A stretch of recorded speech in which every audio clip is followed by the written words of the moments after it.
Olá, muito bom dia. Pois então, Vav é a sexta letra do alfabeto hebraico e nesta a oração de Davi está expressa pela salvação que ele quer do Senhor. E ele diz: Senhor, és meu Salvador, sou miserável em mim mesmo.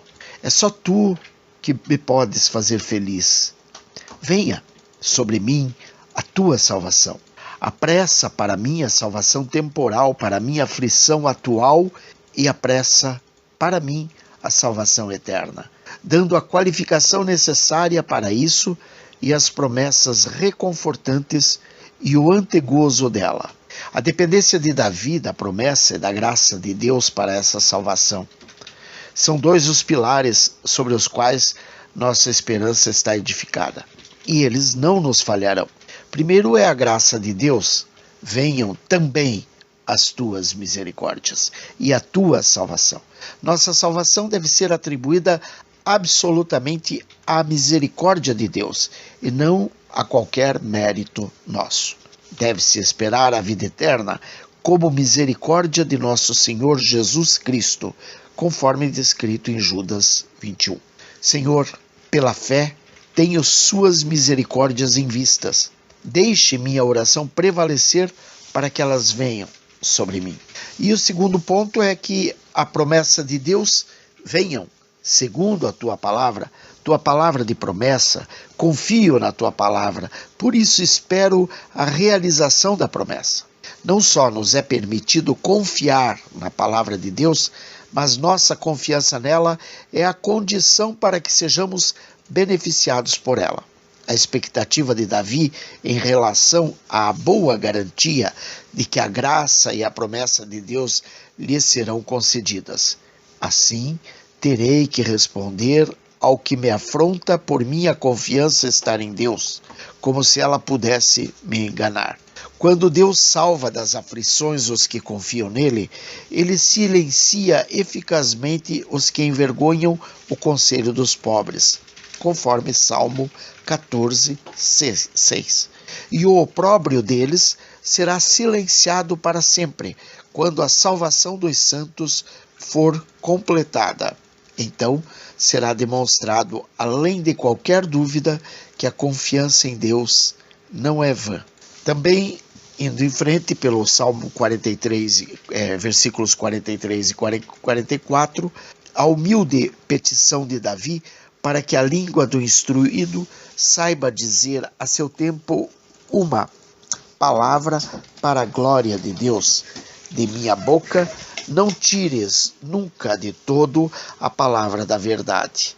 Ele quer dizer: Senhor, deixe a palavra de verdade estar sempre em minha boca. Deixe-me ter a sabedoria e a coragem necessária para me capacitar a usar meu conhecimento para a instrução dos outros e para, como bom chefe de família, tirar de meu tesouro coisas novas e velhas e confessar minha fé, sempre que for chamado a fazer isso. Precisamos orar a Deus para que nunca tenhamos medo nem vergonha das verdades e dos caminhos dele, nem o neguemos diante dos homens. Às vezes, Davi achava que estava perdido, que a palavra de verdade não vinha tão pronta a ele como deveria. Mas ele ora: Senhor, não a deixe ser tirada de todo de mim, deixe-me ter a quantia necessária dela à mão para o devido desempenho da minha obrigação. Sua humilde confissão do coração do reto, sem a qual a língua do instruído, embora possa ser útil para os outros, não tem utilidade para nós. Davi confessa sua confiança em Deus. Senhor, faça-me ficar pronto e poderoso nas Escrituras, pois me atenho aos teus juízos, e se eles não estiverem à minha mão, meu sustento e minha defesa me deixam. Ele confessa sua resolução de se dedicar à sua obrigação na força da graça de Deus. Assim, observarei de contínuo a tua lei. Se tiver tua palavra, não só em meu coração, mas também em minha boca, farei tudo o que tiver de fazer. Permanecerei totalmente em tua completa vontade. Assim o homem de Deus seja perfeito e perfeitamente instruído para toda boa obra. Observe como ele resolve guardar a lei de Deus continuamente, sem leviandade. Deus deve ser servido em um curso constante de obediência diária e durante todo o dia, para sempre e eternamente, sem apostasia. Não devemos nunca cansar de fazer o bem. Se o servirmos até o fim de nosso tempo na terra, o serviremos no céu até as eras sem fim da eternidade. Por isso, devemos observar a tua lei para sempre e eternamente. Senhor, deixe-me ter a palavra de verdade em minha boca para que possa confiar esse depósito sagrado para a geração vindoura, e a palavra de verdade, por meio dela, possa ser transmitida às sucessivas eras. Assim, tua lei será observada para sempre e eternamente.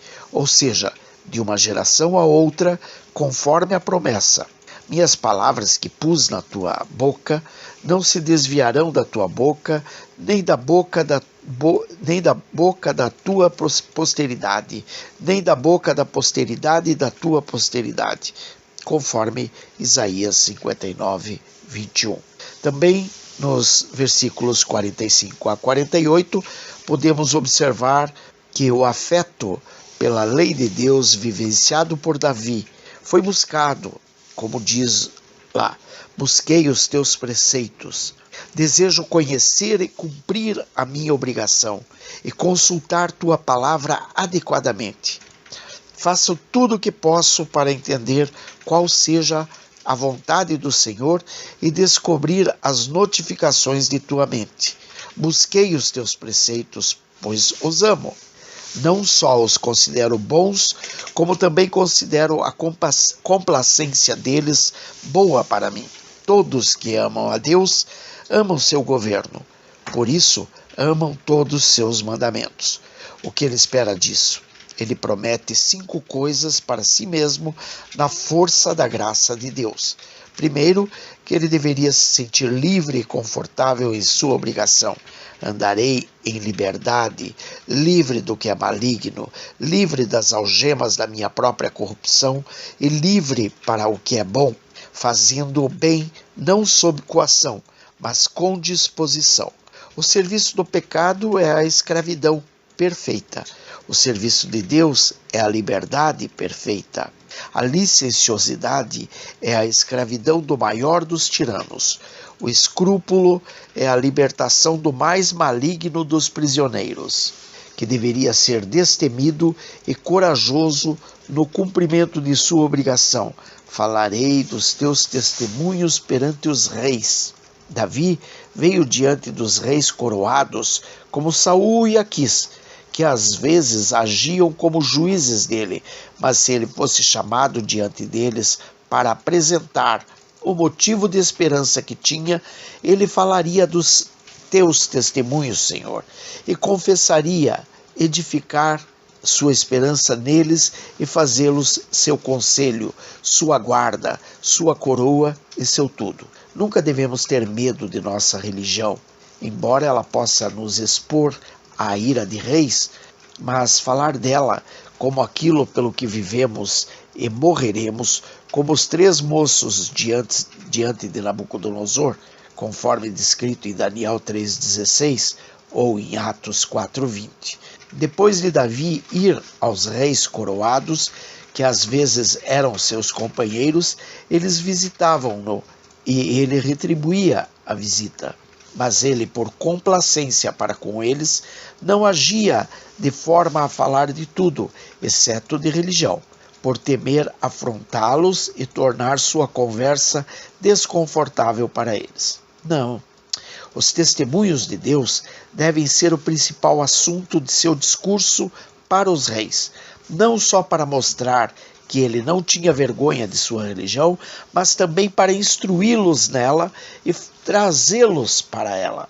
É bom para os reis ouvir os testemunhos de Deus, e eles adornam a conversa dos próprios príncipes, que ele deveria também ter alegria e prazer em sua obrigação.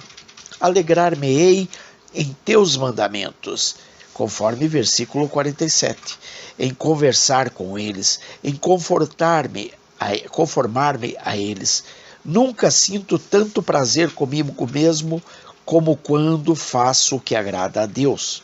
Quanto mais deleite temos no serviço a Deus, mais nos aproximamos da perfeição que objetivamos, e que ele deveria ser diligente e vigoroso no cumprimento de sua obrigação. Levantarei as minhas mãos para os teus mandamentos, Senhor, o que denota não só um desejo veemente em relação a eles. Agarrar-me-ei a eles como se tivesse medo de perdê-los ou de deixá-los ir, mas a aplicação atenta da mente à observância deles. Porei minhas mãos nos mandamentos, não só para louvá-los, mas também para praticá-los. Além disso, levantarei minhas mãos para eles, ou seja, dedicarei toda a força que tenho em cumpri-los. As mãos suspendidas, embora cansadas e desencorajadas, devem ser levantadas, que ele pudesse ser ponderado e ter consideração no cumprimento de sua obrigação. Meditarei nos teus estatutos. Não só me entretenho ao pensar neles como matéria de especulação, mas também planejo qual é a melhor maneira de observá-los. Com isso, a aplicação da nossa mente e das nossas mãos neles, demonstramos que amamos verdadeiramente os mandamentos de Deus.